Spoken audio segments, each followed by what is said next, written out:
Starete pensando, quella monella pasticciona della nostra Giorgina si è inventata questo nuovo modo di introdursi, e così riesco ad entrare anch'io con questo bobom. Buongiorno, benvenuti ad una nuova puntata di Dimensione Autore. Buon sabato e buona domenica a chi ci stesse ascoltando invece in replica. Vi ricordo, siamo su Web Radio Network, wrnradio.eu, alle ore 11 di ogni sabato e alle 13:30 di ogni domenica. Aspettate un attimo. C'è qualcuno dietro la porta che sta sbirciando. Sì. No, Giorgina, non ti spaventare, sono io e ho voluto raggiungerti per fare con te una nuova bella puntata di Dimensione Autore. Diamo il benvenuto a Dimensione Autore su Web Radio Network ad Anna Paola Rossi. E mi direte, ma noi abbiamo già sentito questo nome? Certo, perché la scorsa settimana Anna Paola Rossi è già stata nostra ospite. Ci ha introdotto un tema davvero molto interessante, quello dell'autoipnosi. Buongiorno Anna Paola, benvenuta di nuovo tra noi. Come stai? Bene, grazie. Quest'oggi so che vuoi presentarci il tuo secondo libro. La scorsa settimana è stata molto interessante la tua introduzione sulla tua professione. Sei stata un insegnante per lungo tempo in un istituto superiore di Torino. La tua grande passione per la psicologia e per la parapsicologia ti ha portato a degli studi approfonditi di questi temi e sei arrivata a studiare anche l'ipnosi e l'autoipnosi che ti hanno, questo faccio un po' il riassunto, come si suol dire, della puntata precedente per dare la possibilità agli ascoltatori che non ci avessero seguito la scorsa settimana di capire un pochino di più. Quindi la scorsa settimana ci hai dato la possibilità di capire un po' in che cosa consiste anche questa autoipnosi e soprattutto a che cosa ti ha portato. Attraverso l'autoipnosi hai vissuto una vita precedente, hai visto, tu, tua figlia e una tua cara amica avete visto in una vita precedente delle scene importanti che riguardavano Ludwig II di Baviera, un re che è stato assassinato, come ci dicevi la scorsa settimana. Un libro importante, un libro che ci dà la possibilità appunto di conoscere questa disciplina dell'autoipnosi e un racconto anche fatto con molta professionalità e al contempo leggerezza, direi. Oggi invece ci parli di un tuo secondo volume che si intitola Avvenimenti straordinari nella vita di una persona ordinaria. La reincarnazione è una realtà, quindi la risposta tu te la sei data attraverso l'esperienza. Raccontaci un po' come è avvenuta, come mai hai deciso poi di scrivere questo secondo libro.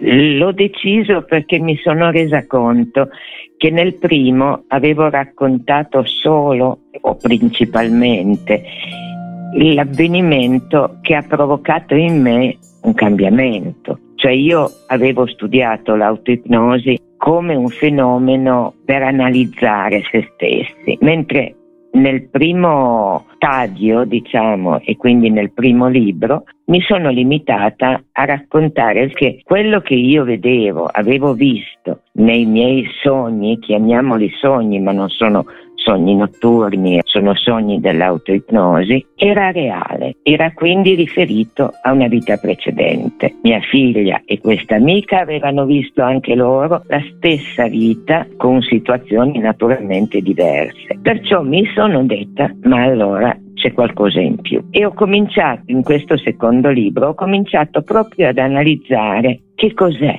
sia l'autoipnosi, perché poi devo dire che sono partita dal discorso di ipnosi. Infatti avevo studiato l'ipnosi e avevo sperimentato l'ipnosi, nel senso che io mandavo in ipnosi un'amica che oggi non c'è più, e attraverso questo piano piano ho imparato, piano piano per modo di dire, perché in realtà io l'ho imparato molto in fretta, sono andata in autoipnosi. Siccome non mi sentivo in grado di condurre un'ipnosi, avevo paura delle mie incapacità, delle mie ignoranze. Non ti sentivi sufficientemente competente per poter ipnotizzare qualcun altro? Esatto, e non solo, anche aumentando le mie competenze, perché in fondo devo dire l'ho studiata parecchio, parecchio l'autoipnosi, l'ipnosi voglio dire, anche aumentando le mie capacità. Avevo paura proprio di me stessa, dico ma un giorno potrebbe darmi un senso di potere sugli altri, poterli comandare, perché veramente l'ipnosi è un fenomeno notevole da studiare, da approfondire. Insomma, io a un certo punto sono riuscita su me stessa a mandarmi in autoipnosi e ho voluto, diciamo, architettare un metodo per insegnarlo anche agli altri ad andare in autoipnosi, non ad andare in ipnosi, ad andare in autoipnosi. Difatti ho chiamato rilassamento creativo questa forma di autoipnosi. È una mia curiosità, quella di sapere come si va in autoipnosi, anche così a grandi linee. Facciamo un momento di pausa e poi saremo di nuovo con Anna Paola Rossi che ci parlerà dell'autoipnosi. Stai ascoltando Web Radio Network. A Dimensione Autore quest'oggi su Web Radio Network Anna Paola Rossi, ospite che ci sta introducendo, ci ha introdotti già la scorsa settimana e ancora di più questa settimana, ci sta introducendo un tema davvero molto importante, quello dell'autoipnosi. Cara Anna Paola, una domanda che la sottoscritta Monellina vuole farti: come si va in autoipnosi? Io non mi sono mai avvicinata all'autoipnosi, ma come si fa? Non so, spiegaci tu, ecco, come si fa? Non è semplice e non riesco a spiegarlo in poche parole. Persino nel libro in fondo non ci sono le istruzioni per l'uso. È un modo in cui io avevo imparato difatti attraverso varie tecniche di rilassamento, di concentrazione. Quando l'ho insegnato al gruppo che si chiamava Confine 93, lo insegnavo alle persone che volevano inserirsi nel gruppo e imparare l'autoipnosi. In fondo le prime volte li accompagnavo, non li mandavo in ipnosi, ma li accompagnavo spiegando che dovevano rilassare prima il corpo, poi la mente, lasciare che la mente giocasse con fantasie, immaginare di volare su un cavallo, cose di questo genere. E pian piano si arriva ad approfondire. Bisogna farlo sistematicamente, deve essere una cosa abituale, bisogna imparare, e questo è fondamentale, a distinguere la realtà dal sogno. Certo. Anche se è un sogno da svegli, però la realtà è tutta un'altra cosa. Infatti non pretendo di aver insegnato attraverso il libro ad andare in autoipnosi, perché è un procedimento breve, però bisogna sapere cosa bisogna fare. Sì, bisogna comunque applicarsi, ecco, essere costanti. Ecco, esatto.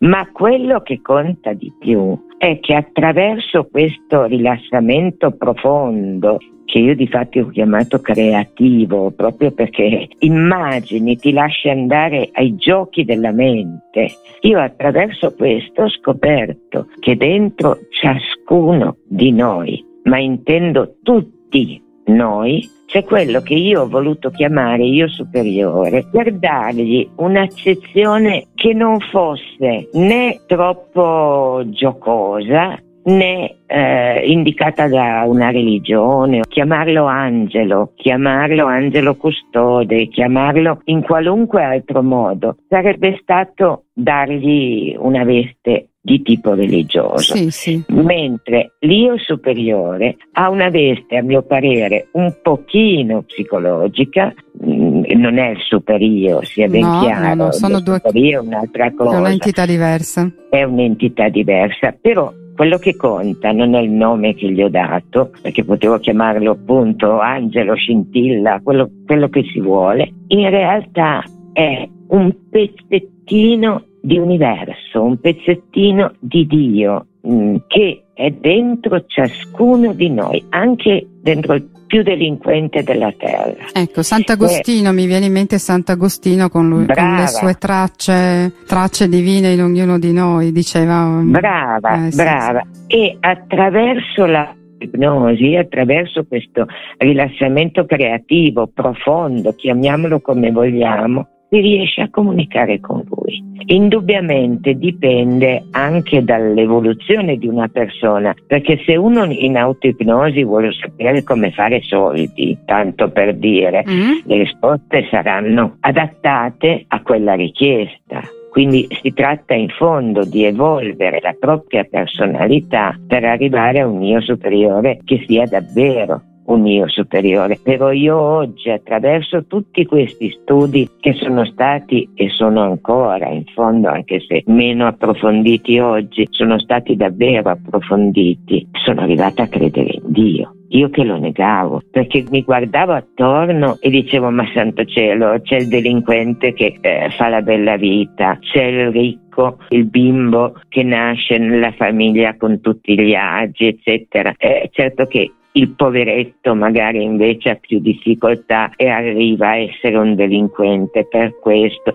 Cioè, vedevo l'ingiustizia nel mondo. Sì. Io oggi mi dico: no, è tutto giusto. Si tratta proprio di evoluzione, i primi passi del bambino, che possono essere quindi anche incerti, anche con cadute, eccetera, per poi arrivare alla maturità. E anche una maturità spirituale che noi dobbiamo raggiungere. Quindi dobbiamo raggiungere la capacità di amare. Ecco, dicevi? Stavo pensando proprio a quello, mi hai anticipata. Quindi se ognuno di noi fosse capace di fare un pochino più di introspezione, di guardare un pochino di più dentro di sé, avremmo una società sicuramente migliore, perché ci sarebbero meno cattivi, ecco, lo dico un po' come direbbero i bambini, meno cattivi e più buoni.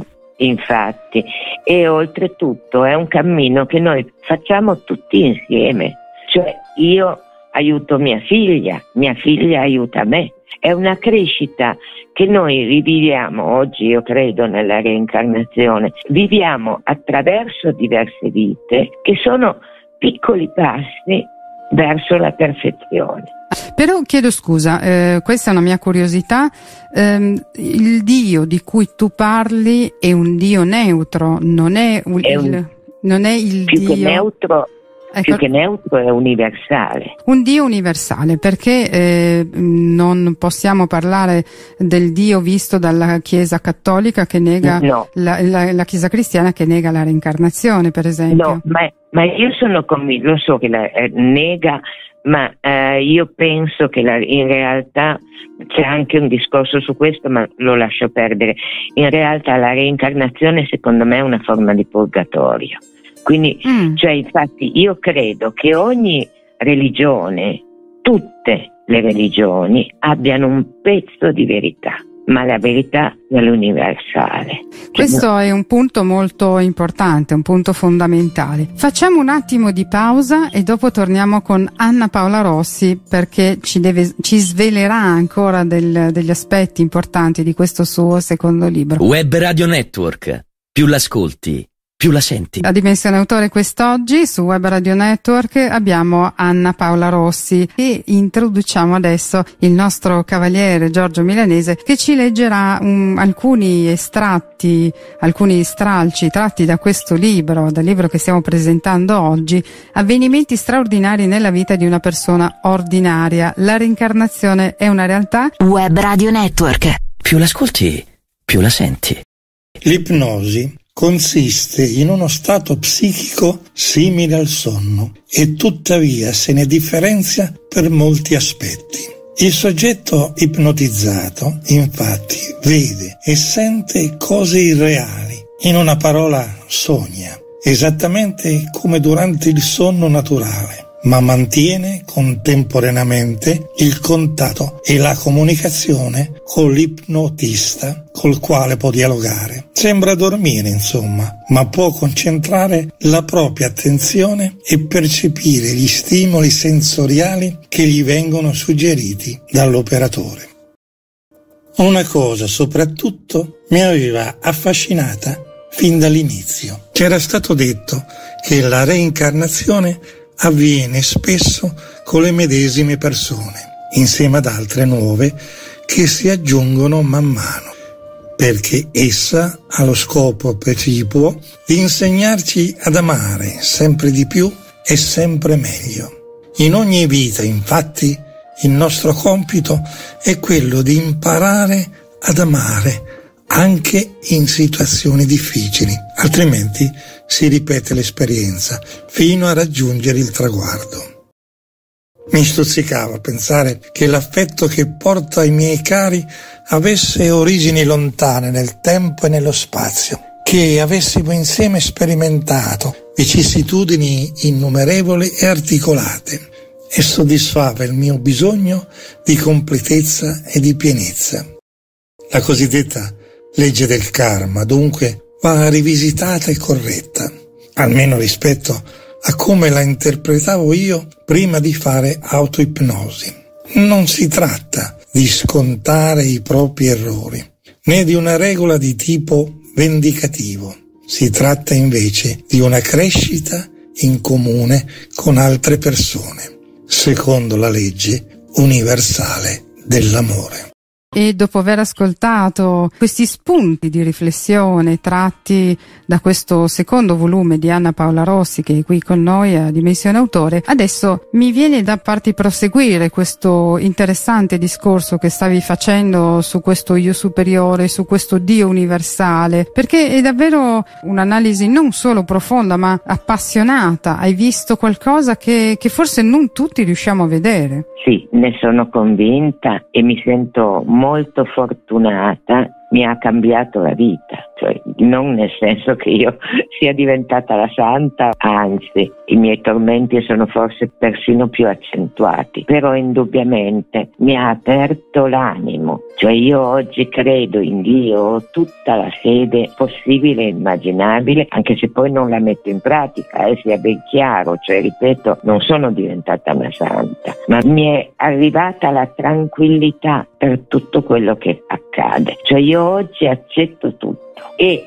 sono felice ed entusiasta di rendermi conto che è un cammino che facciamo tutti insieme. Qualcuno più vicino, infatti io credo, e questa è una parentesi, credo che con alcune persone viviamo varie vite insieme, come ho visto mia figlia che era mia sorella gemella in una vita precedente, ma sono convinta che anche gli incontri casuali siano conoscenze che noi abbiamo già avuto, il rapporto si evolve non nella parentela, adesso combinazione ho parlato di figlia e di sorella, sì, ma non nella parentela, proprio nel rapporto umano, nel rapportarsi. Magari qualcuno che mi ha creato grosse difficoltà oggi è diventato un mio amico, domani diventerà una persona che io amerò profondamente. Per me è cambiata la vita e vorrei che tutti raggiungessero questa serenità, il sapere che c'è Dio, il sapere che camminiamo verso Dio. Una frase molto bella che tu hai scritto in uno degli stralci tratti dal tuo libro mi ha colpita molto. Soltanto un Dio che accetti di essere messo in discussione può essermi padre. Spiegaci un po' bene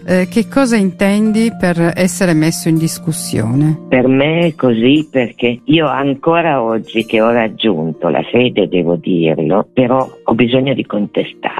Io dico che credo nel destino, ma credo che il mio destino sia quello di combattere il destino. Cioè è solo una contraddizione, me ne rendo conto, ma voglio dire, credo che le nostre vite siano studiate per farci crescere, però nello stesso tempo sono convinta che noi dobbiamo essere attivi, che noi dobbiamo cercare di costruirci, non aspettare che vengano i tempi migliori. E io con Dio ho un rapporto umano, perché io sono umana, quindi ho bisogno di dire anche a Dio, ma insomma cerca di darmi una mano, cerca di guardarti attorno, scopri che c'è tanta delinquenza, tanto dolore, stiamo parlando di pandemia in questo periodo, certo. Viene voglia di dire, ma Dio dove è andato? Dove è finito, certo. Io ho perso delle persone care per la pandemia, quindi mi viene da arrabbiarmi con Dio, però nello stesso tempo come mi arrabbierei con un padre. Quindi c'è questo rapporto diretto, come se tu lo avessi qui e potessi parlare con lui vis-à-vis, insomma. Esatto, tutto. Ringraziamo ancora Anna Paola Rossi per essere stata con noi anche quest'oggi a Dimensione Autore qui su Web Radio Network. Ricordiamo ancora il titolo del suo libro: Avvenimenti straordinari nella vita di una persona ordinaria. La reincarnazione è una realtà. A questo punto,